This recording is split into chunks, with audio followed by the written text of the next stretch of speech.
क्या हो गया? क्या कर दिया भैया ने? क्या हुआ बहू? तुमने मुझे अभी क्या लेने भेजा था? पैसे लेने भेजा था ना? पैसे लेने भेजा था, 2.5 लाख रुपए ले आई तू। कहाँ रखे थे वो पैसे? अरे नीचे कमरे में रखे थे। वो पैसे वहाँ नहीं है, वहाँ क्या पूरे कमरे में कहीं नहीं है और पूरे घर में भी कहीं नहीं मिलेंगे, सिर्फ एक इंसान के पास मिलेंगे, वो है तुम्हारे बड़े भैया। वो कैसी बातें कर रही है? मैं भला पैसे और मुझे पैसों से क्या लेना देना? मुझे तो यही समझ में नहीं आ रहा। मैं तो काफी देर से यहाँ बैठा हूँ। तो आप बताओगे ना कि आपको पैसों से क्या लेना देना? जुआ खेलना शुरू कर दिया, सट्टा खेलना शुरू कर दिया या फिर दारू पीना शुरू कर दिया जो इतने पैसे की जरूरत पड़ने लगी आपको? बहू ये फालतू की बातें मत करो।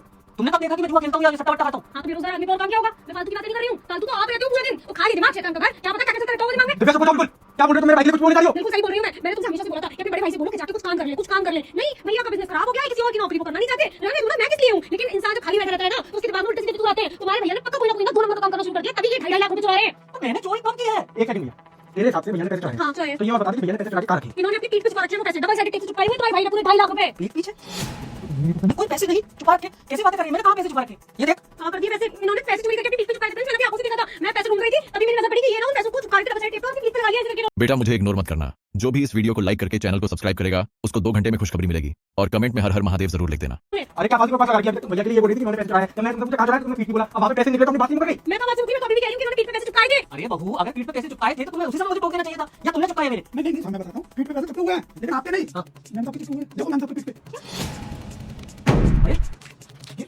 इतने सारे पैसे, ठीक है? तूने अपनी पीठ पे चुका लिए सारे के सारे 2.5 लाख रुपए और भैया के ऊपर झुकाई लगा रही थी। मेरी पीठ पे कैसे आए? इनकी पीठ पे से मैंने अपनी आंखों से देखा था फ्रेंड्स। मैं बताता हूँ आपको, मार्केट आई थी लोगों को लेकर, बड़े साहब के पीठ पे चुका दिए थे। मैं तो ये साहब का रात को मैंने देख लिया, इसलिए मैं चुका, मैं तो पीठ पे चुका दिए। मुझे पता है इनको पहले भी 1-2 इनाम लगा चुके हैं। अरे बेटा क्या बोल रहा है रामू? ये सारे के सारे पैसे तूने क्या दिए? नहीं, तूने भैया की पीठ पे चुकाए? इन दोनों की चाल है फ्रेंड्स, ये सब कुछ ये दोनों मिले हुए हैं। ठीक है, इन दोनों की चाल है ना? तू आई तो इसी कमरे में इस बार वाले बरामदे से होगी और इस वाले बरामदे में कैमरा लगा है, मालूम पड़ जाएगा कि नोट तू लेके आई थी अपने संग में या नहीं लेके आई थी। ये डबल साइड टेप से जिस तरीके से लग बना के आई है ना, ये मुझे तेरे ही काम लग रहे हैं। बोल दिव्या, ये पैसे तू लेके आई थी ना? क्यों? मुझे नहीं है तुम्हारे कंपनी का बेरोजगार भाई के साथ।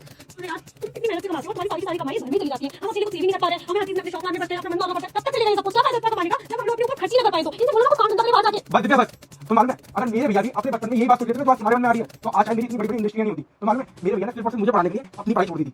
वो सरकारी स्कूल में जाते थे, मुझसे पहले उनका दाखिला था और वो हमेशा चाहते थे कि मैं प्राइवेट स्कूल में पढ़ूं और हमारी स्थिति इतनी अच्छी थी कि मेरे पापा मुझे प्राइवेट स्कूल में पढ़ाई के लिए भेज सके। तो मेरे भैया ने अपनी पढ़ाई छोड़ दी थी और छोटी सी उम्र में अखबार बांटने जाते थे और पता नहीं क्या क्या करते थे सिर्फ और सिर्फ पैसे जोड़ने के लिए। और उन्होंने एक पाई पाई जोड़ के मुझे प्राइवेट स्कूल में पढ़ाया। उसी का रिजल्ट है जो आज मेरी इतनी बड़ी बड़ी इंडस्ट्री है। अगर मेरे भैया भी उस टाइम तुम्हारी जैसे नहीं रख लेते ना तो आज ना ये इंडस्ट्री होती और ना ये आज घर होता। ये पैसे ना मेरे भैया की कोई बड़ी बात नहीं है, उन्होंने इतना कुछ किया मेरे लिए और तुम्हारे भैया को मेरे घर से बाहर करवाना चाहती हो। मुझे सच में कुछ नहीं पता था, मुझे तो जिस तरीके से सोसाइटी वाले बोलते थे हमारे भैया गलत लगते थे और इसलिए अरे दिव्या सोसाइटी वालों का काम है बोलना। हर कोई चाहता है कि किसी का घर सुख शांति में कैसे चल रहा है उसके घर में आतंक करवाए। इन लोगों का तो काम ही होता है आतंक करवाना। देखो दिव्या लास्ट वार्निंग दे रहा हूं, अगर आज के बाद आज के बाद ऐसा कुछ मैंने देख लिया ना तो मैं उसी वक्त तुम्हारे घर पे छूट जाऊंगा।